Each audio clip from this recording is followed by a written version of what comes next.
Finendo. Buonasera a tutti, bentornati in diretta, linea 131, puntata numero 20, oggi martedì 31 marzo, ultimo giorno di marzo, puntata interessante oggi, tanto calcio sardo, vedrete subito perché. Iniziamo con gli ospiti. A sinistra Andrea Assini, il collega della Nuova Sardegna, con una maglia non banale. Buonasera Andrea. Ciao a tutti, ciao ragazzi. E a destra Stefano Udassi, allenatore del Latte Dolce, ex calciatore, insomma, grazie per essere con noi Stefano, buonasera. Ciao, buonasera e grazie a voi per l'invito. E come sempre, insomma, in audio, perché il video l'abbiamo lasciato agli ospiti, i nostri Roberto Pinna, buonasera Roberto. Ciao a tutti, ho visto il taglio di Andrea Sini, mi sembra un taglio da quarantena, bella la maglia, però...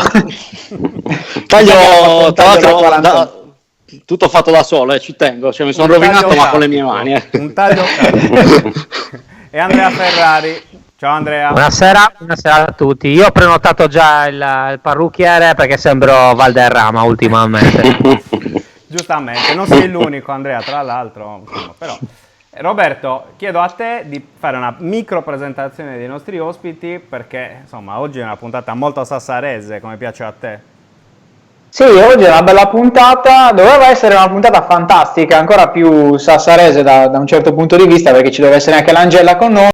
Angela che ieri era il suo compleanno, infatti gli facciamo anche gli auguri, però diciamo che nelle ultime ore non è stato benissimo, ha avuto la febbre, quindi ha promesso che sarà con noi più avanti. Ora vediamo un po' se questo compleanno l'ha provato così tanto, però scherzi a parte, sicuramente lo sentiremo più avanti. Però per il resto abbiamo Stefano Udassi che di quella Torres con l'Angela sicuramente avrà bei ricordi, e Andrea che comunque della Torres è un fine conoscitore, come diresti tu. Ti piace questo termine, Andrea? Fine conoscitore? Boh, a me fine conoscitore non me l'aveva mai detto nessuno, no? Io mi reputo semplicemente un tifoso, dai. No, ma io prima di fare alcune domande, volevo fare una domanda a Stefano, perché ho rivisto stasera, si trova su YouTube, se volete guardatelo, la Torres Palermo 3-0, C1 2000-2001.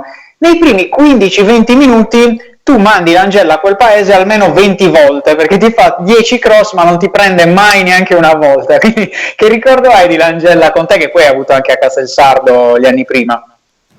Beh, con Antonio abbiamo condiviso allora 6 anni alla Torres e 5 a Castelsardo, quindi sono tanti ricordi e sempre molto, molto belli. Sono stati anni molto, molto belli per noi.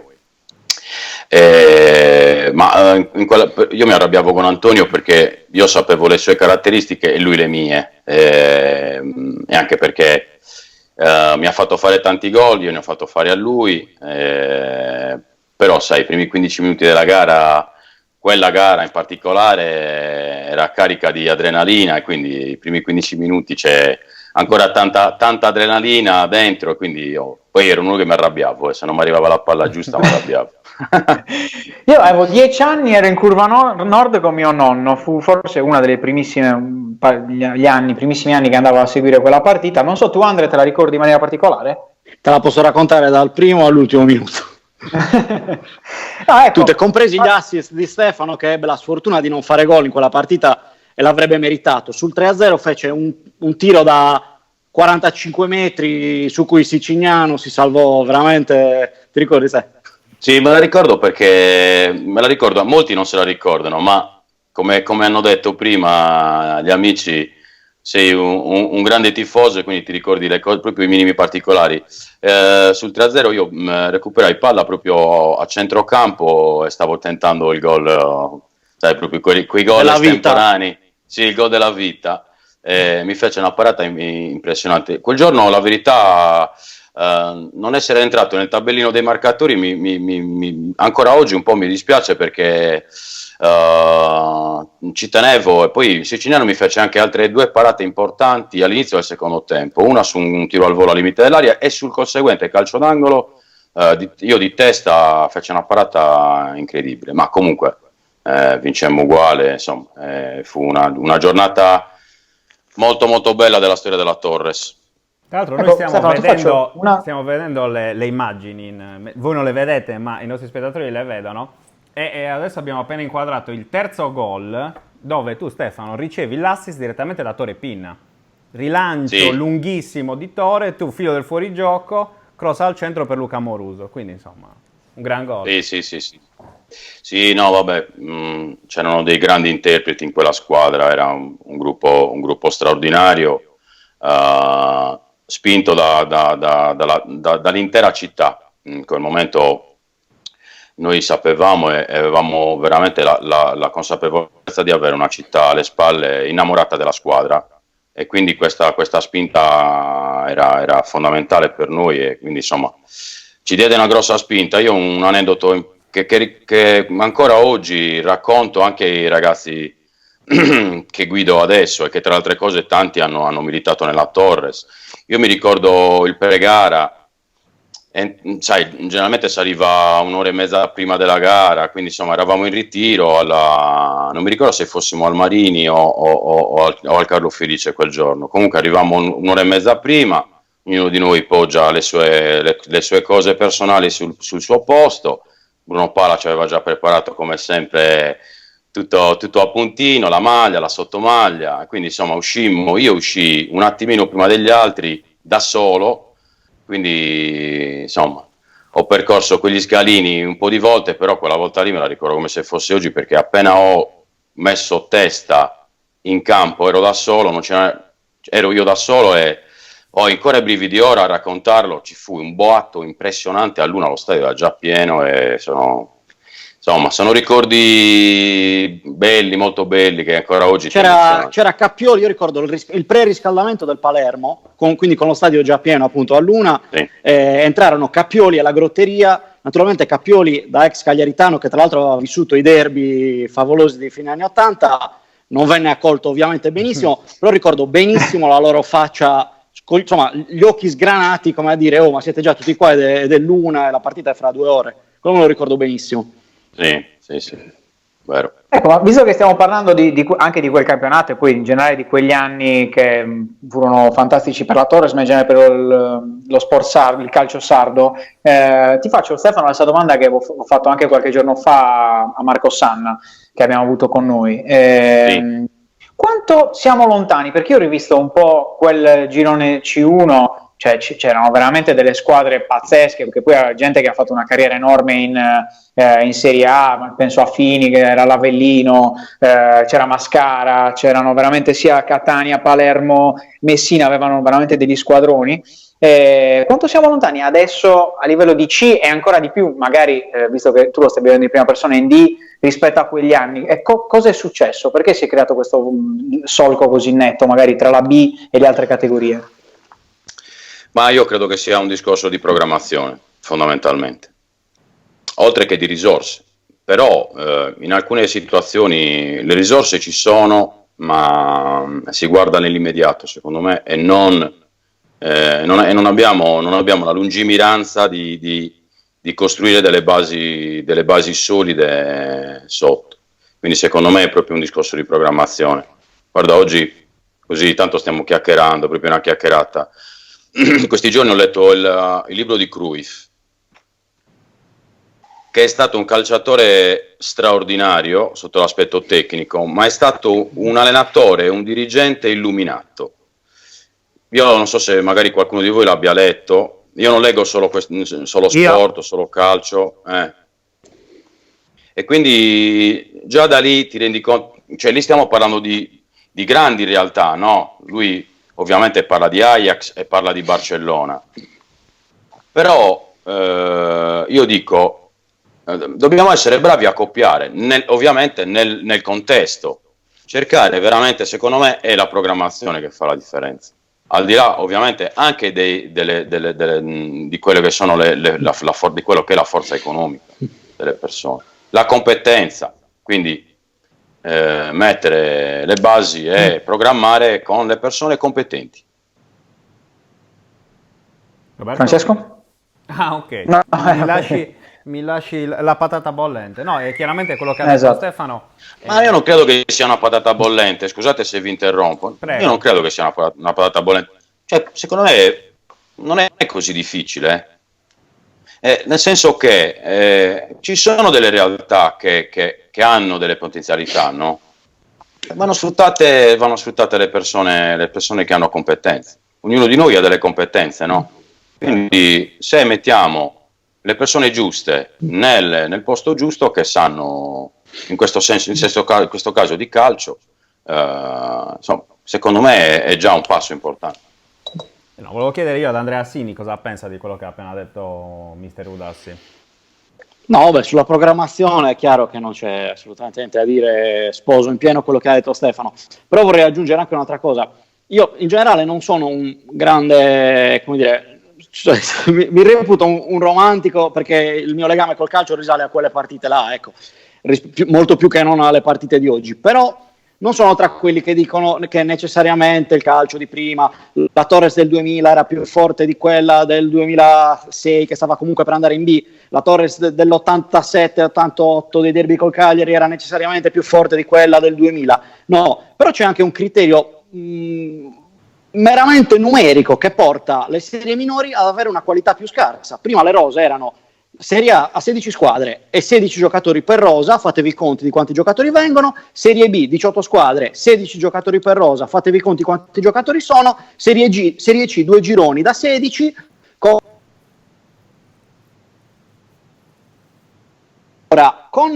un numero di professionisti molto più ampio, con rose allargatissime.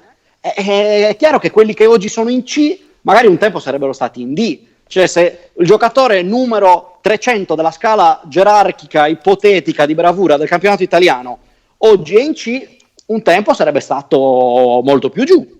Questa è una mia interpretazione, non necessariamente, però credo che ci sia anche questo fattore che conta. Poi è tutto diverso, i campionati minori sono molto meno seguiti, la Serie B fa 2000 spettatori a partita, e quindi è chiaro che c'è poco da essere, insomma, c'è poco da girarci intorno, è cambiato tutto.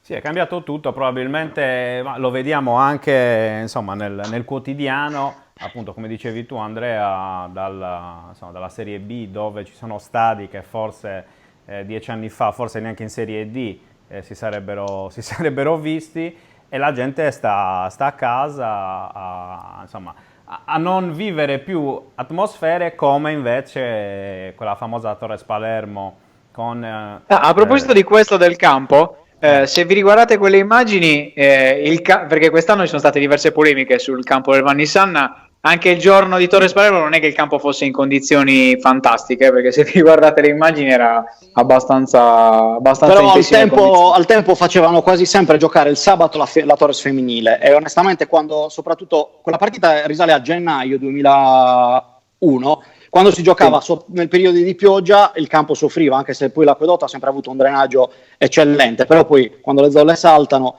è un problema. Credo che in quell'epoca fosse dovuto essenzialmente al traffico, alla pioggia, allenamenti più partita sabato più partita domenica. Ecco, nelle immagini che abbiamo rivisto prima, tratte da YouTube, però insomma c'è la telecronaca originale di GB Puggioni con Mario Piga. E GB Puggioni dice l'Acquedotto tutto esaurito, strapieno in ogni ordine di posti. Effettivamente poi anche le immagini fanno vedere veramente uno stadio strapieno. E se io penso a quello che è il Vannissan adesso, da cronista dico ovviamente, insomma sembra veramente un altro ambiente, e se non ci fosse dietro il palazzetto per riconoscerlo come location, insomma sembra veramente un altro stadio. Stefano, voi che ci giocate una domenica sì e una domenica no, insomma lo sappiamo com'è il Vannissan, però... Beh, indubbiamente ne abbiamo già parlato durante l'anno, e quindi insomma ripetermi non è poi dispiace, ecco, punto, fine. Non c'è poco da stare lì a fare molti discorsi. Io credo che comunque sia arrivato il momento che chi di dovere, insomma, abbia, anche se adesso stiamo parlando di un momento veramente molto, molto particolare della vita della quotidianità, e quindi parlare di stadio, insomma, però insomma, voglio dire, quando sarà il momento, io credo che le persone preposte avranno. Questa è io sono un ottimista, un guaribile ottimista, e voglio vedere sempre il bicchiere, e vedo sempre il bicchiere mezzo pieno, quindi io mi auguro che, ripeto, le persone preposte insomma diano un segnale importante, perché comunque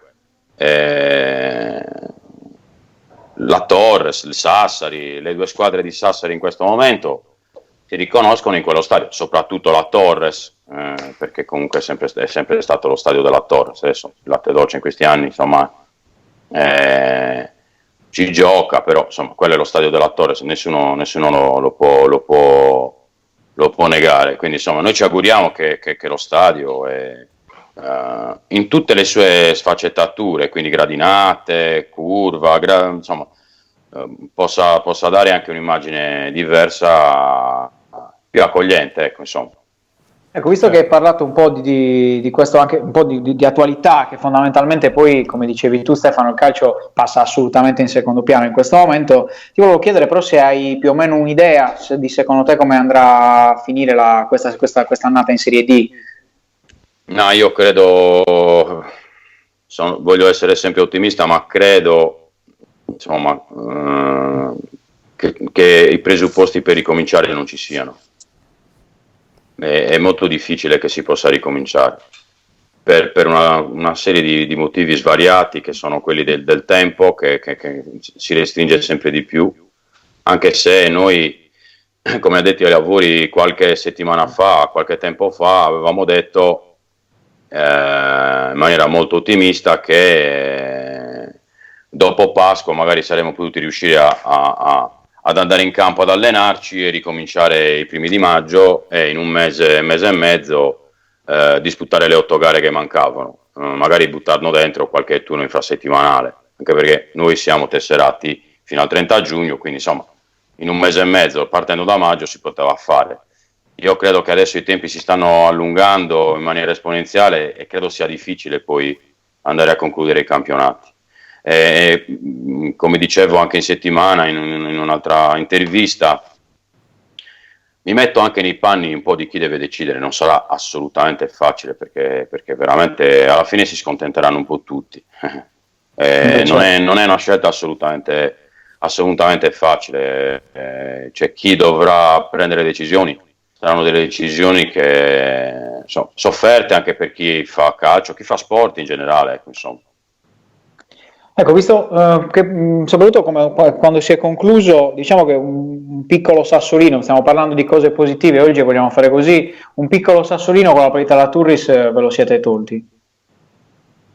Sì, ci rimane negli occhi quella gara, una bellissima vittoria, una grande soddisfazione per noi, per la società, per i ragazzi che se lo meritavano. Abbiamo ovviamente sicuramente attraversato un momento difficile, particolare, però da società che comunque sta crescendo e che comunque vuole crescere insieme allo staff e ai giocatori, abbiamo reagito da uomini veri, da persone che conoscono il calcio, che vogliono fare comunque le cose, che vogliono fare le cose bene in maniera seria, perché comunque, parliamoci chiaro, questa è una società che in questi 2 anni è cresciuta tantissimo. Non dimentichiamoci che da dove parte, da dove arriviamo, siamo una piccola realtà che in questi anni è cresciuta, quindi bisogna fare i passi giusti, a volte bisogna anche fare degli errori per capire magari dove si è sbagliato e cercare poi di porre rimedio. Quindi il fatto che all'inizio c'è stato un inizio veramente molto molto molto interessante, le prime 10 gare prima, hai vinto 8 gare, hai pareggiato con la Turris, magari qualcuno ha pensato che potessimo essere la mazza campionato. Indubbiamente anche noi avevamo delle certezze, ma sapevamo anche che era un campionato lungo e che una squadra come la Turris alla lunga sarebbe uscita. Detto questo, come ho detto tante volte, io dalle responsabilità non mi tolgo, ci mancherebbe altro. avremmo sicuramente dovuto fare un campionato diverso, cercando di stare perlomeno attaccati al treno delle prime 2 o 3 della classifica. Sul discorso, e qua insomma, prendo la palla al balzo, perché insomma io seguo da tutte le parti, mi aggiorno, leggo, vedo. Sotto l'aspetto invece dell'idea di gioco, e voi ci avete seguito spesso, io su questo la verità non transigo, nel senso che la nostra idea di gioco, i nostri principi di gioco nel voler avere sempre un'idea non abbiamo mai cambiato e abbiamo cercato sempre di metterle in pratica. Io ho un'idea di calcio e continuerò a portarla avanti finché avrò l'opportunità di allenare, spero il più possibile. Ma io ho iniziato una carriera da allenatore dalla seconda categoria con quel tipo di principi e non è assolutamente facile. Andrea mi segue da quando ho iniziato la mia piccola carriera da allenatore. Giocare a calcio. Non conosco altro modo per arrivare a degli obiettivi che sono poi il risultato. Non conosco altro modo. E ho sempre cercato con le mie squadre e insieme alla mia squadra di condividere queste idee. A volte ci riusciamo, a volte no. Però sottolineo questo fatto perché è capitato spesso e volentieri quest'anno che il latte dolce faceva fatica a produrre gioco. Su questo non sono assolutamente d'accordo e su questo onestamente un po' a volte mi arrabbio, perché chi vede le nostre partite e chi sa di calcio e gli addetti ai lavori, soprattutto i miei colleghi, le squadre avversarie o chi ci segue da tanto tempo, ci fanno e mi fanno i complimenti proprio perché il latte dolce ha un'identità, ha un'idea di gioco e la porta avanti a prescindere dal risultato, che può essere, a volte si vince, a volte si perde, questo sono anche i dettagli a volte che fanno la differenza. Quindi su questo insomma volevo un attimino sottolinearlo, ecco, perché comunque, certo. Ma non perché io voglia tirare l'acqua al mio mulino come allenatore, ci mancherebbe altro, ma perché è una cosa condivisa con i miei ragazzi. Ecco, visto che hai parlato un po' anche del latte dolce, del tuo progetto in generale come allenatore, e prima parlavi un po' della programmazione, data l'esperienza che state facendo in questi 2 ultimi campionati, secondo te, facciamo finta, azzeriamo questo campionato, no? Che comunque a livello di esperienza vi lascerà e vi segnerà indubbiamente a tutti, a qualsiasi squadra, non solo latte dolce, qual è lo step magari che vi manca per l'anno prossimo per magari evitare alcuni passi falsi, ecco, che possono esserci stati in questo campionato? O in generale come società che step, perché comunque guardandovi da fuori sembrate una realtà molto credibile e solida a livello di dirigenza. Qual è magari la programmazione in più che dovete fare per fare il definitivo salto di qualità? Ecco. La programmazione innanzitutto si basa sul discorso del settore giovanile. Il settore giovanile del latte dolce è da anni che fa molto bene, però anche lì ci sono tante cose da migliorare. Ad esempio quest'anno secondo me è una figura molto importante che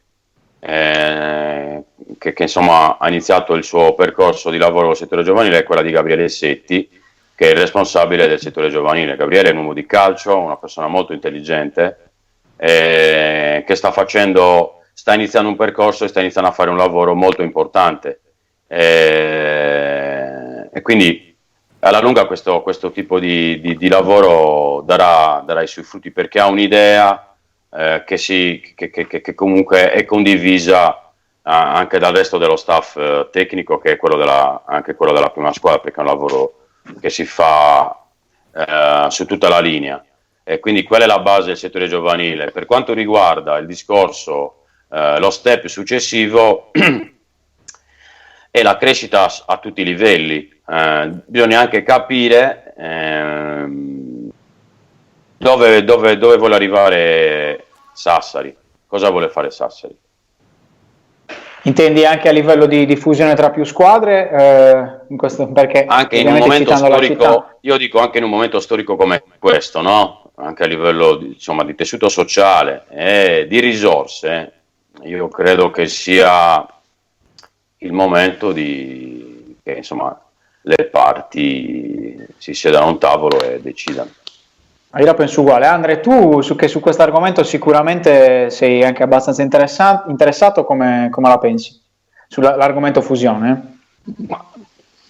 Ma io da tempi non sospetti sostengo che, detto che ognuna delle due squadre ha una sua storia, ha un suo percorso, un suo valore e anche, come dire, teste diverse dentro, sì, la soluzione ideale sarebbe trovare un modo per... io non ho mai usato la parola fusione, non mi piace minimamente e non penso minimamente alla fusione, però per collaborare, insomma, collaborare sino in fondo, ecco, perché già da quest'anno, insomma, mi sembra che i rapporti tra le due società siano, come dire, più che urbani rispetto ai pesci in faccia delle scorse stagioni e forse è arrivato il momento di andare sino in fondo, ma senza nessun retropensiero, senza nessuna, come dire, nessuna politica dietro, solo pensare al bene di Sassari. E io da tifoso, ma lo dico anche da giornalista, me ne assumo tutta la responsabilità.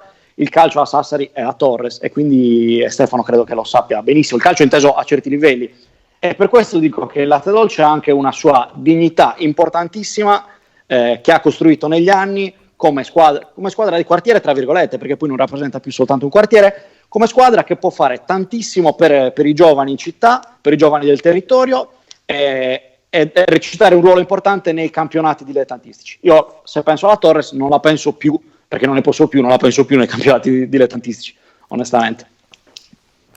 Assolutamente.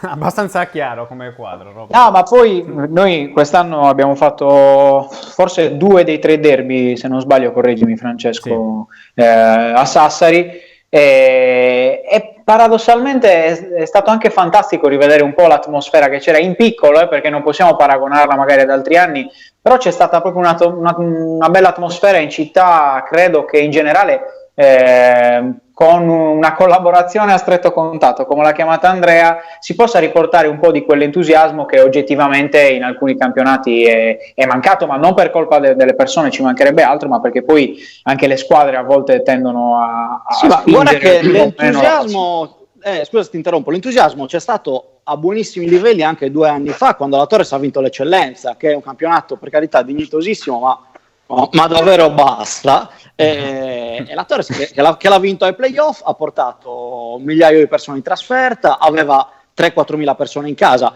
La differenza sta nel trovare la continuità, la differenza sta non come dire, nella vittoria di un campionato o nell'exploit di qualche mese o di un periodo. Quello che non abbiamo da un po' è la continuità. Io spero che con quello che ha costruito in questo triennio abbondante Secchi e con spero forze nuove che vorranno aiutarlo se lui vorrà restare o prendere in mano la situazione, spero che si possa costruire qualcosa. C'è una fame che si taglia a fette di calcio a Sassari, c'è letteralmente una fame di calcio che si taglia a fette. Assolutamente. Stefano, visto che poco fa stavi parlando un po' anche del tuo percorso come allenatore, ti chiedo, dei tanti allenatori che hai avuto, chi è quello a cui ti ispiri di più? Ma guarda, io tutti gli allenatori che ho avuto mi hanno dato qualcosa, nel senso che c'è da chi ho appreso qualcosa magari sotto l'aspetto tecnico, tattico, però tutti sono stati di ispirazione. Di alcuni, passatemi la battuta, ho imparato che non dovevo fare quelle cose che facevano loro. Ovviamente si dice il peccato, ma non il peccatore. No, vabbè, guarda, in generale, ma come tutti noi, no? Abbiamo i nostri pregi e i nostri difetti. E quindi magari cerchi di apprendere il più possibile dalle esperienze passate, dalla gestione del campo, dalla gestione dello spogliatoio. No. Io ho avuto la fortuna di nascere e crescere a pane a calcio. Sono da quando ho 3 anni che insomma giro per i campi di calcio, ho avuto la fortuna di avere un padre che giocava a calcio, che poi è diventato allenatore anche lui, e quindi ho sempre vissuto a calcio, come dico sempre anche ai miei ragazzi. L'odore dell'olio canforato e di altre odori conosco abbastanza bene la puzza dello spogliatoio, quindi, insomma, è la mia vita, il mio mondo, mi piace da impazzire, mi piace da morire. E mi piace moltissimo allenare, mi sto prendendo tantissime soddisfazioni da allenatore non perché non me le sia prese da calciatore, mi sono divertito anche da calciatore indubbiamente, però adesso sai, con l'età, con la consapevolezza, insomma, con le esperienze fatte non solo nel mondo del calcio ma anche fuori dal mondo del calcio, nell'attività lavorativa, mi piace molto allenare, mi piace molto stare a contatto con i ragazzi, vedere crescere i tuoi ragazzi sia sotto l'aspetto umano che sotto l'aspetto calcistico, insomma, cercare di dargli qualcosa sotto tanti aspetti, mi piace molto. Come approccio, questa è una curiosità personale, come approccio sei più magari un allenatore amico, oppure un po' quegli allenatori anche un po' in stile Mourinho o altri che sono abbastanza forti come carattere e leadership all'interno dello spogliatoio? Ma guarda, questo discorso della leadership è un discorso molto abusato. Io credo che ci voglia ognuno di noi attua quello che anche il momento, no? Ci sono dei momenti in cui devi sollevare la voce e altri in cui questo secondo me è un filo molto sottile.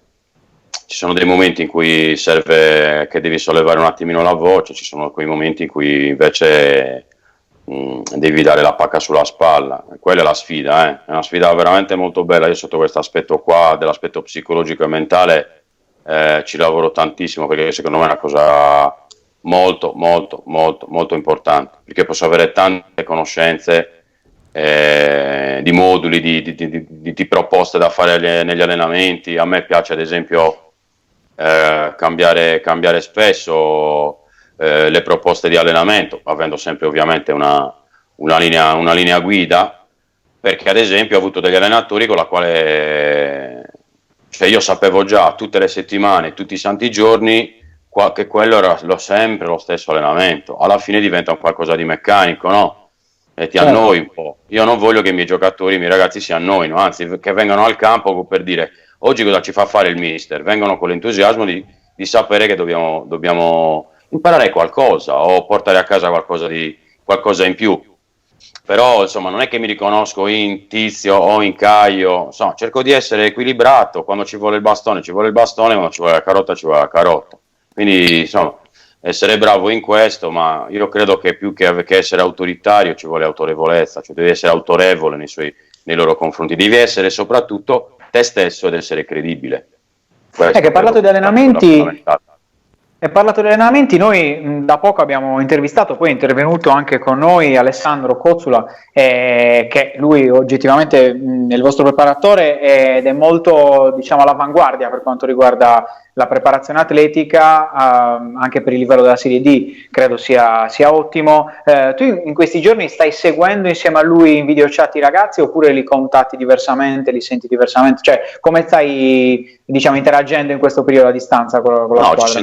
Ci sentiamo insomma non tutti i giorni, ma quasi 2 o 3 giorni ci sentiamo con i ragazzi per sentire anche i loro umori, come sono, insomma, anche perché dobbiamo interfacciarci con ragazzi che hanno chi 17 anni e chi ha 33 anni, 32 anni, che ha anche famiglia. Un ragazzino ha la voglia di uscire, la voglia di stare con la ragazzina o fare le attività che si fanno sempre. Il grande ovviamente ha anche altre priorità a cui pensare, oltre al fatto di voler tornare a fare una vita normale, pensa anche all'immediato futuro della sua famiglia, perché comunque ci sono ragazzi che vivono dal calcio.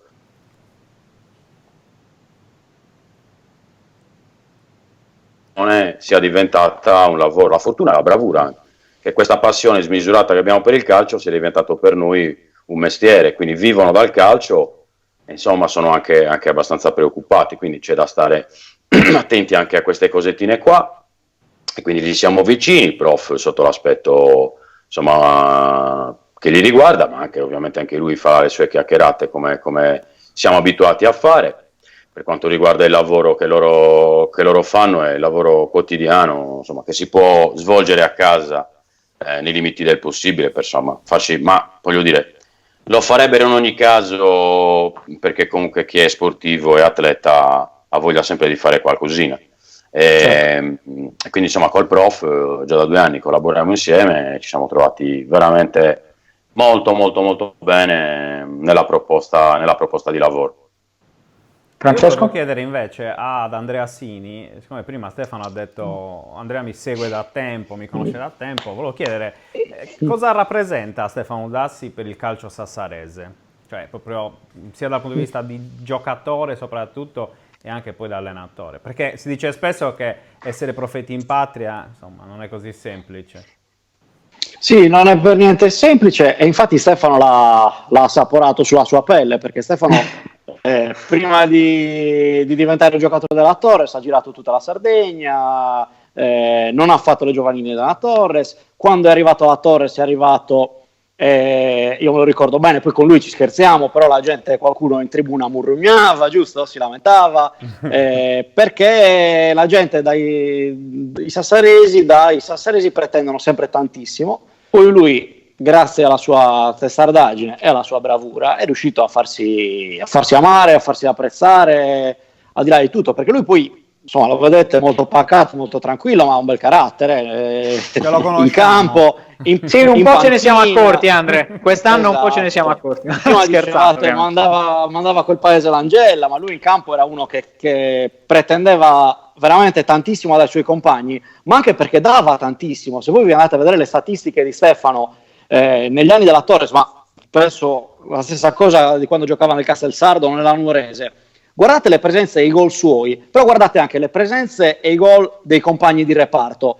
A fianco a lui Luca Amoruso ha fatto 16 gol in C1, a fianco a lui l'Angela ha fatto non so quanti gol sempre in C1, Fabio Amoruso, Karasavidis. diciamo, Karasavidis non ha mai fatto più nella sua carriera i gol che ha fatto con Stefano. Adesso non voglio dire che fosse tutto merito di Stefano, però non è certamente neanche una coincidenza, perché lui comunque aveva una capacità di aprire gli spazi, di fare le sponde, l'avete visto anche nelle immagini prima di Torres Palermo, che in pochi hanno avuto. Quindi lui per Sassari rappresenta un punto di riferimento importante. E ripeto, il fatto che per arrivarci abbia dovuto zappare veramente con le dita, non con la zappa, come dire, aggiunge ancora più valore a quello che ha fatto e quello che sta facendo anche come allenatore, perché allenare il latte dolce a Sassari vi assicuro che non è per niente facile.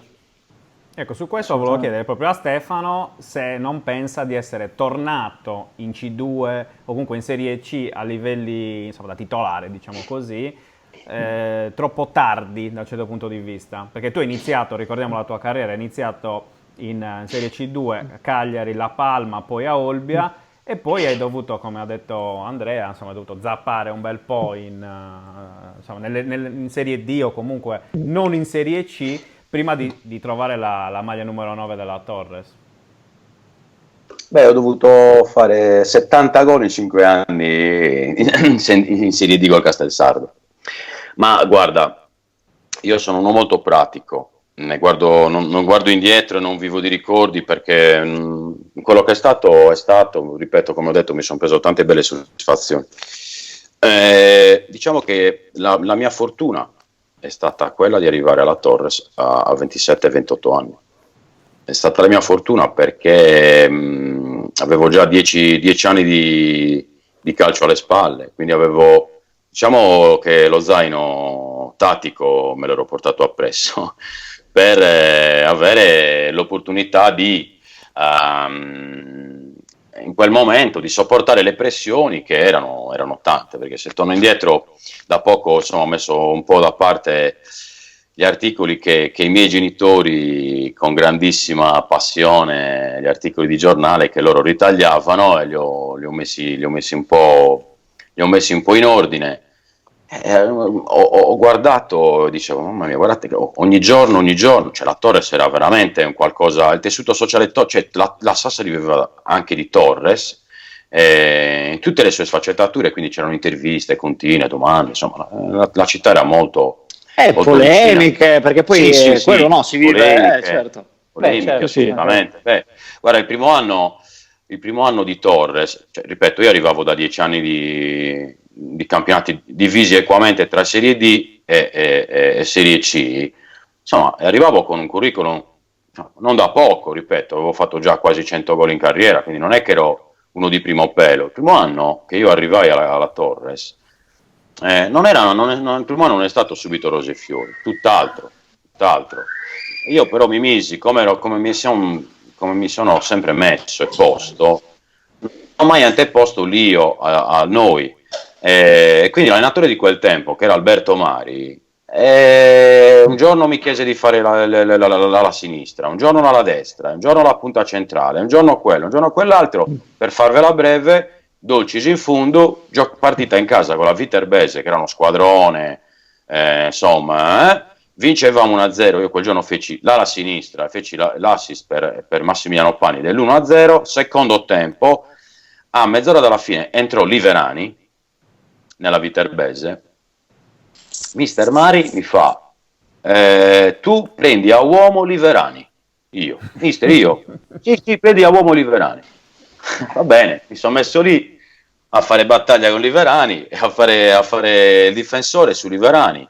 Non ha preso palla lui, non ho preso palla io, ma ero quello, un generoso che sono sempre stato molto esigente nei miei confronti e anche molto critico. Ecco perché ero anche molto esigente nei confronti dei miei compagni, e lo sono anche ora nella mia carriera da allenatore. Sono molto esigente nei miei confronti, pretendo molto da me stesso, e quindi è normale che pretendo molto dai miei ragazzi. Quindi Liverani, vincemmo la partita, dopo la partita il mister mi fece mille complimenti, 1000 moine, udassi di qua, udassi di là. La domenica successiva udassi in panchina. Come è giusto che sia. Succede sempre così. No, io feci 2 gol in quel campionato di Serie C2. Non arrivavamo manco, non facevamo neanche i playoff, ed eravamo uno squadrone a nomi: Massimiliano Pani, Francolino Fiori, Fabio Chessa, insomma mi ricordo Lacrimini, Torrepina, Luca Lacrimini, bravo, Orma Rivolta, che erano già lì nella rosa, insomma buoni giocatori che poi dopo hanno fatto una carriera importante. Sebastiano Pinna, Luca Panetto, che erano già lì, Tori Pinna, Sabattelli, Sabattelli, Riccardo Checchi, insomma ce n'erano. Non arrivavamo neanche ai playoff perché non c'era quell'amalgama, quel gruppo, che poi è stata invece il segreto, se così ci vuol dire, se ci possono essere segreti, l'anno dopo. Ma vi posso assicurare che l'inizio del campionato successivo per me non fu per niente facile, per niente. Anzi, noi facemmo il ritiro a Dimaro, come si dice. Io ero l'ultima ruota del carro, ve lo posso assicurare. Io gli voglio un bene dell'anima, Peppo Leonardi, ci sentiamo ancora ogni tanto al telefono. Gli voglio un bene dell'anima, mi ha fatto sputare il sangue, ve lo giuro. Però ha detto bene Andrea, mi conosce bene, io insomma sono una persona calma, riflessiva, abbastanza schivo generalmente, però c'ho tanta di quella grinta dentro e tanta di quella testardaggine da buon sardo che mi ha trasmesso mio padre, che la metà ne basta. C'ho una fame incredibile. E vi posso assicurare che quel ritiro lì è stato per me molto molto formativo, a 29 anni. Io dico sempre ai miei ragazzi, a 28 anni giocavo ancora in Serie D. Dopo 4 anni, attraverso la mia voglia, la mia determinazione, ma io non è che voglio fare perché mi voglio incensare, voglio dare un messaggio positivo ai ragazzi di oggi, ai giovani di oggi. Io dopo 4 anni potevo andare a giocare in Serie B, a 32 anni, non un ragazzino. 32 anni, e questo per me è motivo di grande orgoglio. Poi sono state fatte delle scelte e non ho rimpianti, però io dico sempre mai arrendersi, mai lottare sempre, perché poi insomma le soddisfazioni arrivano. Ecco, visto che stiamo parlando tanto di ricordi in rosso-blu, io vorrei chiedere a entrambi qual è o l'aneddoto oppure il ricordo che hanno più a cuore se pensano alla Torres, partendo magari da Stefano e poi da Andrea. No, partiamo da Stefano, che c'ho un po' di... adesso c'ho... che è caldo. Dai, Andrea, parti tu. No, per me è impossibile, però vi posso dire 2 ricordi che ho legati a Stefano, alla Torres. Il primo è il gol, ve ne dico 3. Il primo è il gol col Catania, Torres Catania 3-0, e lui che fa un gol al volo dalla panchina con un destro che va a finire all'incrocio dall'altra parte. È da un po' che sto cercando il filmato, ma è un gol straordinario. Un gol, guarda, ti dico una cosa. Da Champions League Mio suocero era avvezzo a registrarsi tutte le partite che i lunedì rivenivano. Sai che me le ha date, me ne ho una marea, e mi ha dato anche quella. Vi giuro, che le ho tutte. Quella lì non riesco a ritrovare. Una roba che non si è autodistrutto. Però infatti io lo ricordo con la visuale che avevo dalla gradinata, e me lo ricordo molto bene, anzi dalla curva. L'altro ricordo che ho è il gol, cioè nelle immagini che sono state proiettate prima a Torre Annunziata, nella notturna del venerdì contro il Savoia, un gran bel gol, me lo ricordo perché la vidi in un bar con la partita e forse del bar non è rimasto niente. E poi invece ricordo la mia prima maglia presa da un giocatore che la lanciò dal campo fu un Pescara Torres all'Adriatico, con Bernardo Mereu in panchina, e la Torres ultima o penultima con Mereu che era appena arrivato, il Pescara primo, era un anticipo del sabato, e la Torres vinse 2-1 e Stefano Udassi a fine partita i giocatori lanciarono la maglia, che era una cosa rarissima, veramente rara, e la mia prima maglia è la mia numero 1, la mia collezione ha superato quota 100 maglie rosso-blu, quella è la numero 1 ed è la maglia a cui sono tuttora più legato, ed era la maglia di Stefano Udassi. Ma la 100 qual è? Non lo so, l'ho superata, ma non le conto in ordine cronologico, le conto, okay. Diciamo, sì. Quella sicuramente. Invece Stefano ricordo. A parte che questa roba della prima maglia un po' mi ha fatto anche commuovere, perché con Andrea ci lega un'amicizia molto, molto bella, e quindi un po' insomma mi commuove, perché insomma è un bel ricordo e mi fa enormemente piacere. Ma io ricordi della Torre se ne ho una valanga, potremmo stare qua fino a domani. Ti dico però che sono anche legato a un'altra gara molto bella, che però purtroppo probabilmente ci negò i playoff.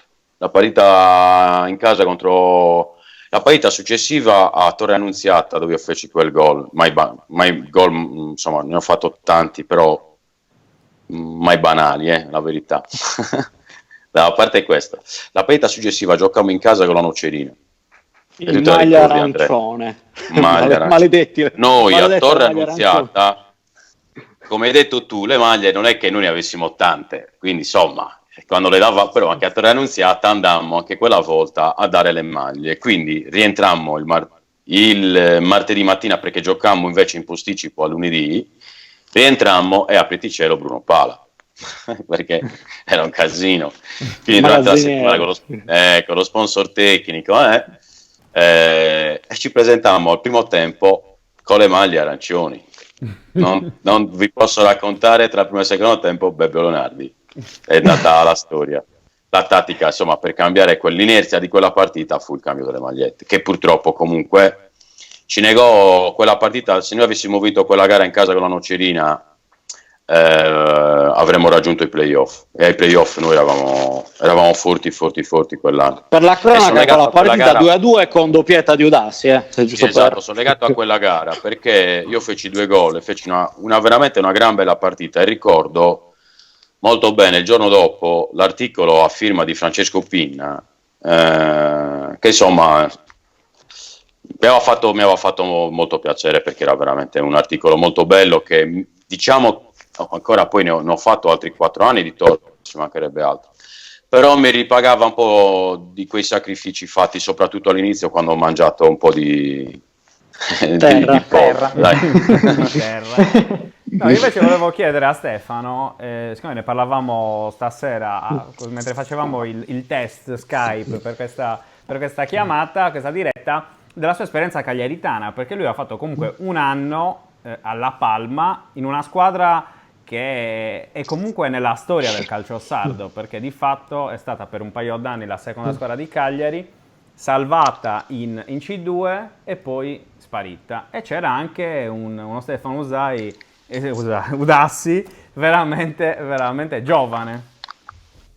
Sì, avevo 18-19 anni, io sono dicembre 70, quindi insomma gli anni li faccio sempre a metà dell'anno. Sì, mi acquistò La Palma attraverso ovviamente lo scouting che fece il mister Bernardo Mereu, che era ancora molto giovane,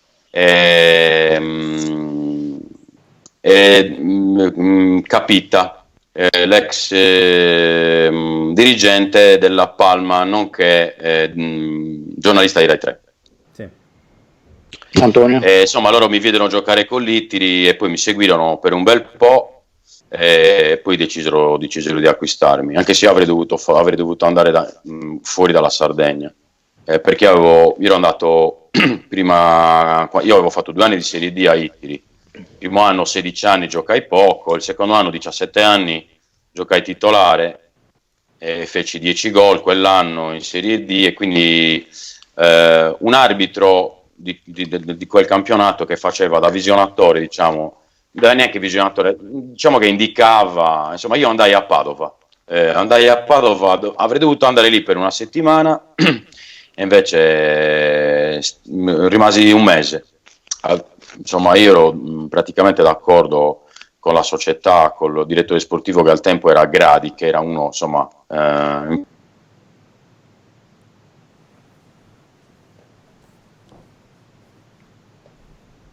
società.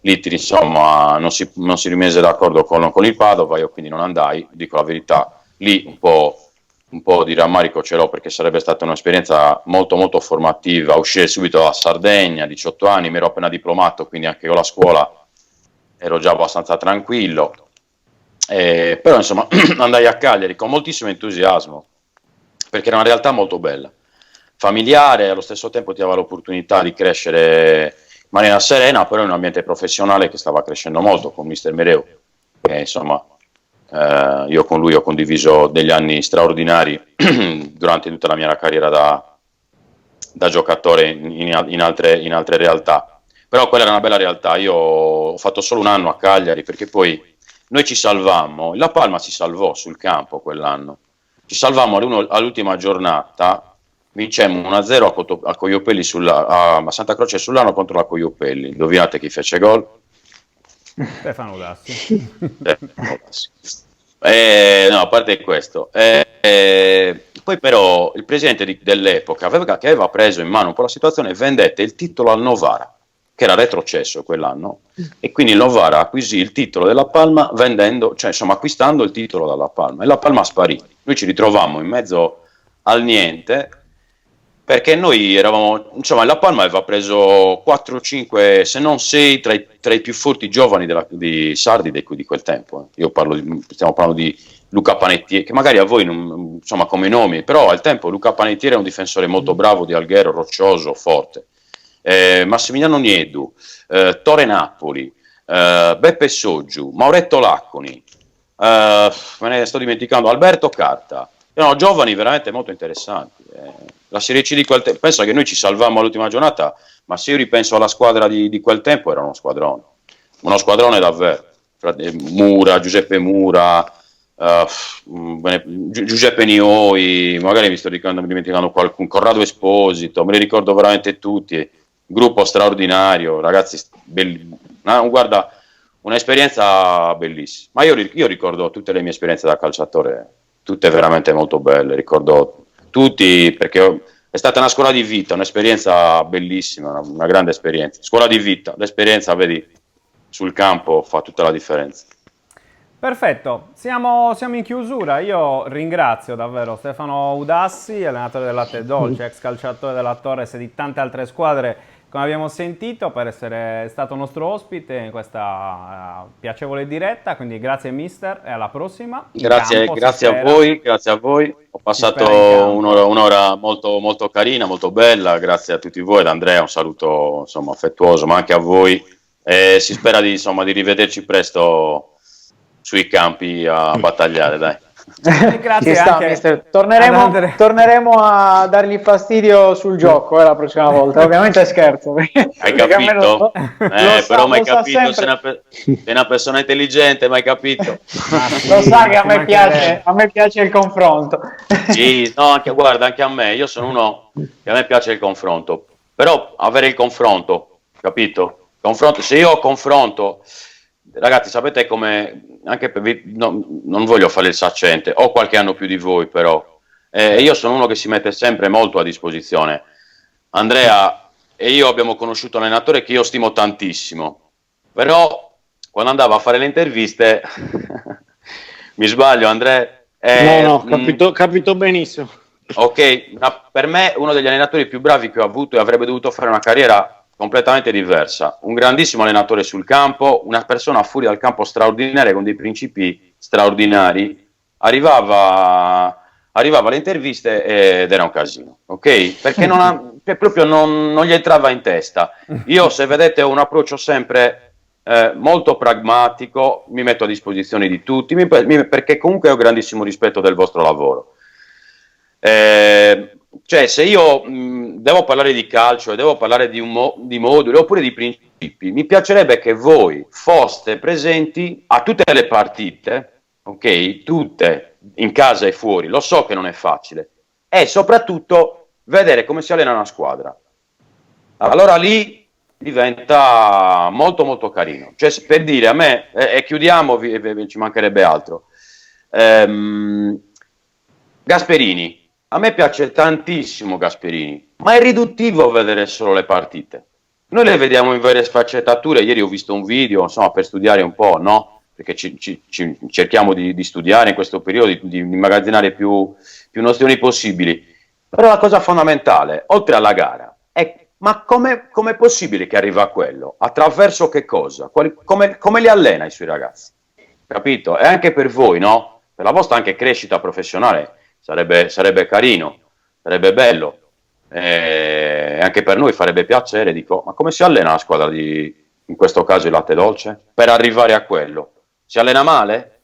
Oppure si allena bene? No, ma infatti se nota, ci abbiamo sempre tenuto, infatti abbiamo sentito Alessandro, Cozzula, Daniele Bianchi, ci ha raccontato sempre queste cose, proprio per quello che dice lei, noi lo sposiamo in pieno, poi ci mancherebbe altro. Io sono uno fastidioso, ragazzi, quindi magari la critica costruttiva, io sono uno che si mette a chiacchierare, possiamo stare fino a quando volete, ce ne andiamo a cena, parliamo di calcio, assolutamente, di quando finisce questa situazione, assolutamente. Io sono il più contento. Stefano, ti dico, Roberto è fastidioso anche con noi, quindi guarda, non è che quello bisogna dire che sono uno che fa è proprio un difetto da quel punto di vista. Va bene, grazie davvero a Stefano Dassi, ma saluto ad Andrea Assini, a cui avevo chiesto mezz'ora ed è rimasto un'ora invece. No, tranquillo, è stato piacere. Almeno per sono arrivata mia moglie con la mannaia, vuol dire che è tutto a posto. Grazie ancora. Ragazzi, buona serata. 131 torna domani sera alle 19. Ciao. Buona serata. Ciao.